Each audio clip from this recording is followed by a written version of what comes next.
بہترین میرا امتی میرا غلام وہ ہے جو اللہ کا قرآن پڑھے اور اس کا علم دوسرے تک پہنچائے.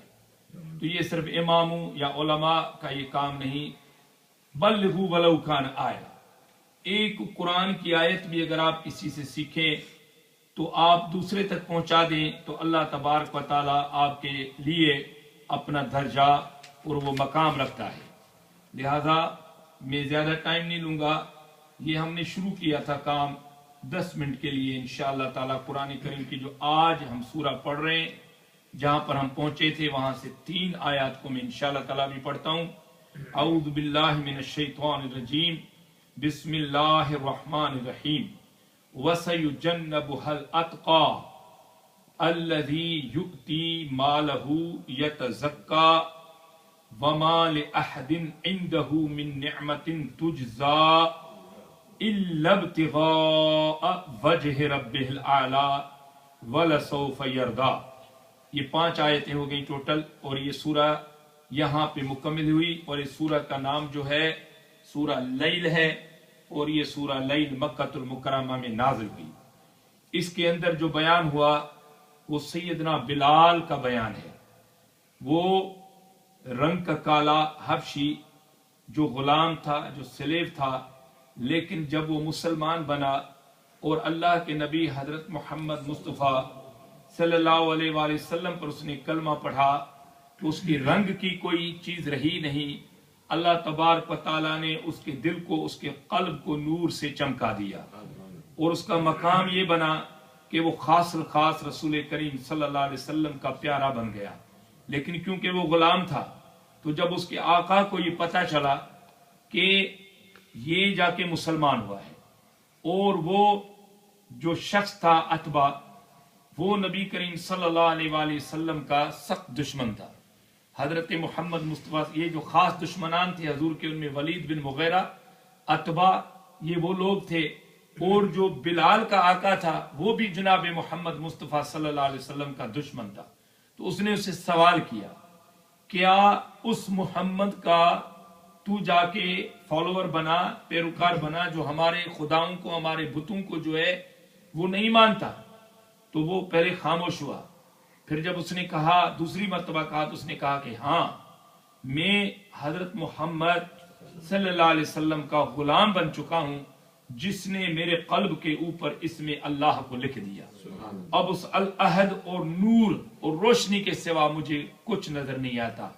اب 50 ڈگری کی گرمی، 50 ڈگری کی گرمی، تپی ہوئی ریت میں اس آقا نے سیدنا بلال کو پکڑا اور ریت پہ لٹایا، گرم ریت پہ، اور اس کے اوپر ایک وزنی پتھر سینے پہ رکھ دیا.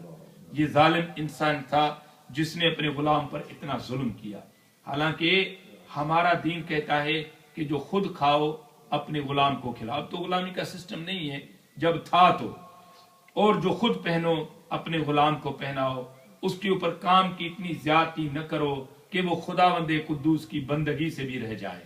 لیکن اس ظالم نے پتھر رکھا، اور جب بے ہوش ہونے لگا سیدنا بلال تو اس کی زبان ہل رہی تھی. اس بدبخت نے جب کان قریب کیا تو پوچھا، تو کیا کہہ رہا ہے؟ کہتا ہے، تو اگر میرے جسم کے ٹکڑے بھی کر دے تو ایک ایک ٹکڑے سے تجھے یہ آواز ملے گی، یا احد یا احمد، یا محمد یا احد. یعنی اللہ ایک اکیلا ہے اور حضرت محمد صلی اللہ علیہ وسلم میرا آقا ہے. اس نے پھر پتھر ہٹائے. جب یہ خبر نبی کریم صلی اللہ علیہ وسلم کے پاس پہنچی تو آپ نے فرمایا، میرے اس پیارے کو کوئی خریدنے والا ہے؟ تو جمیع تفسیر، جتنے بھی مکتبہ فکر ہیں ہمارے مسلمانوں کے، ان کے تفسیروں کو آپ کھول کے دیکھیں گے تو اس وقت ابو بکر صدیق رضی اللہ تعالیٰ عنہ بہت مالدار تھے اور بزنس مین تھے، کاروبار تھا ان کا. تو اس نے خاصی رقم اٹھائی اور اس بلال کے آقا کے پاس گیا اور کہا کہ یہ میں خریدنے کے لیے تمہارے پاس آیا ہوں. اب یہ کاروباری لوگوں کا یہ آپ کو علم ہے کہ جب ان کو یہ پتا چل جائے کہ یہ شخص ضرورت مند ہے اور اس نے چیز مجھ سے ضرور لینی ہے، تو وہ اپنے بھاؤ کو، اپنی قیمت کو جو ہے وہ ہائی کاسٹ اور ہائی لیول پہ لے آتا ہے. تو اس نے بہت بڑی رقم بتائی. تو سیدنا ابو بکر صدیق نے یہ کہا کہ یہ تم نے تھوڑی رقم مجھے بتائی ہے، میں اس سے زیادہ بڑھا کے تجھے دوں گا. اور وہ آپ نے وہ رقم ادا کی اور حضرت بلال کو خرید کر جناب آزاد کیا اور جناب محمد صلی اللہ علیہ وآلہ وسلم کی بارگاہ میں لے آیا تو نبی کریم صلی اللہ علیہ وسلم بہت خوش ہوئے اور قرآن کریم کی آیتیں اتری. کیا آیتیں اتری سنیں. اللہ تعالیٰ فرماتا ہے وَسَيُجَنَّبُهَا الْأَتْقَى، وہ شخص اس آگ سے دور رکھا جائے گا الَّذِي يُؤْتِي مَالَهُ يَتَزَكَّى، کہ وہ اپنا مال اس لیے خرچ کرتا ہے کہ وہ مزکا اور پرہیزگار بن جائے. وَمَا لِأَحَدٍ عِندَهُ مِن نِعْمَةٍ تُجْزَى، وہ اپنے مال کو خرچ کرنے کے وقت یہ خیال نہیں رکھتا کہ اس کا کچھ مجھے کوئی بدلہ دیا جائے یا میری تعریف کی جائے. إِلَّا ابْتِغَاءَ وَجْهِ رَبِّهِ الْأَعْلَى، اس نے جو وہ مال خرچ کیا اس وقت اس کی نیت یہ تھی کہ اس مال کے خرچ کرنے سے میرا اللہ مجھ پہ راضی ہو جائے. یہ ان تمام سخیوں کو ہدایت مل رہی ہے کہ کوئی بھی چیز آپ کریں اللہ کے لیے، کوئی بھی کام کریں، آپ مسجد کی خدمت کریں، اللہ کا ذکر کریں، خیرات کریں، زکوٰۃ دیں. قرآن کریم بتا رہا ہے اس وقت آپ کی نیت کیا ہونی چاہیے کہ ہمارا اللہ ہم پہ خوش ہو اور راضی ہو. اگر آپ نے حج اس لیے کیا کہ لوگ آپ کو حاجی کہیں، آپ عالم اس لیے بنے کہ لوگ آپ کو بڑے بڑے لقب دیں، آپ نماز اس لیے پڑھیں کہ لوگ آپ کو نمازی پڑھیں، تو قیامت کے دن اس بندے کے لیے کوئی اجر نہیں ہوگا اور اس کو جہنم میں دھکیل دیا جائے گا. وہ پوچھے گا مولا میں تو تیری نماز پڑھتا تھا، میں تو تیرا ذکر کرتا تھا. اللہ نے فرمایا وہ تم نے میرے لیے نہیں کیا، لوگوں کو خوش کرنے کے لیے کیا، تو لوگوں نے تیری واہ واہ کی، اب مجھ سے کیا مانگتا ہے تو یہاں پہ یہ فرمایا گیا إِلَّا ابْتِغَاءَ وَجْهِ رَبِّهِ الْأَعْلَى، وہ بڑے مرتبے والے رب کی رضا کے لیے اس نے یہ کام کیا. وَلَسَوْفَ يَرْضَى، بے شک قریب ہے کہ اللہ بھی اسے اتنا انعام دے گا کہ وہ رب سے راضی ہو جائے گا. دیکھیے جب ہم کہتے ہیں نا اللہم صلی، یہ آخری جملہ کہہ رہا ہوں، اللہم صلی علی محمد و آل محمد، ہم یہ کہتے ہیں کہ اللہ تو درود بھیج حضرت محمد پر اور اس کی آل پر.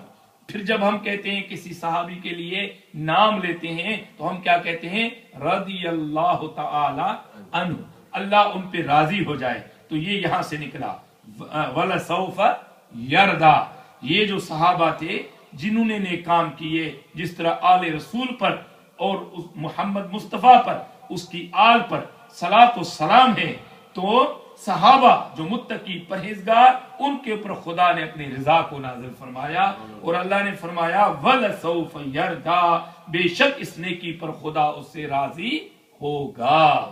یہ ہے آج کی ان آیتوں کا ترجمہ اور تفسیر. آپ غور کریں کہ ہم مسلمان جو بکھر گئے ہیں، ہم تفرقے بازی کے اندر پڑ گئے ہیں، ان تمام چیزوں کو چھوڑ کر ہم اپنے اپنے حدود میں رہ کر اپنے خدا کی بندگی کریں تو اللہ کی رضا ہم سب کو حاصل ہوگی. فتنوں سے، تفریقے سے کسی کو کچھ نہیں حاصل ہوتا. اس لیے اہل سنت والجماعت کا یہ خوبصورت عقیدہ کہ اللہ ایک ہے، محمد اس کا رسول ہے، محمد کی آل ہماری آنکھوں کا نور ہے، حضور کے صحابہ ہمارے لیے محترم ہیں، سارے اولیاء اللہ فیوز و برکات دیتے ہیں. کتنا خوبصورت گلدستہ عقیدہ ہے کہ آپ کے دل میں کسی کا بغض ہی نہ ہو، اپنی عبادت کریں. باقی محبت کی کیٹیگری اپنی اپنی ہے. دیکھیں یہ چار بندے نمازی آپ میرے سامنے بیٹھے ہوئے ہیں، خواجہ صاحب بھائی یہ وہ چار ہیں، حضرت صوفی صاحب بیٹھا ہوا ہے، سب بیٹھے ہوئے ہیں. لیکن میرا مطلب کیا کہ پتہ نہیں میرے دل کی رغبت زیادہ کس کی طرف ہو، تو یہ میرے دل کا فیصلہ ہے. لیکن آپ کو اخلاق کے دائرے کے اندر رہتے ہوئے اپنے رب کریم کی عبادت بھی کریں اور ان چاروں پانچوں کا احترام بھی کریں تو اللہ تعالیٰ آپ کے لیے درجات کو بلند کرے. صلی علی نبینا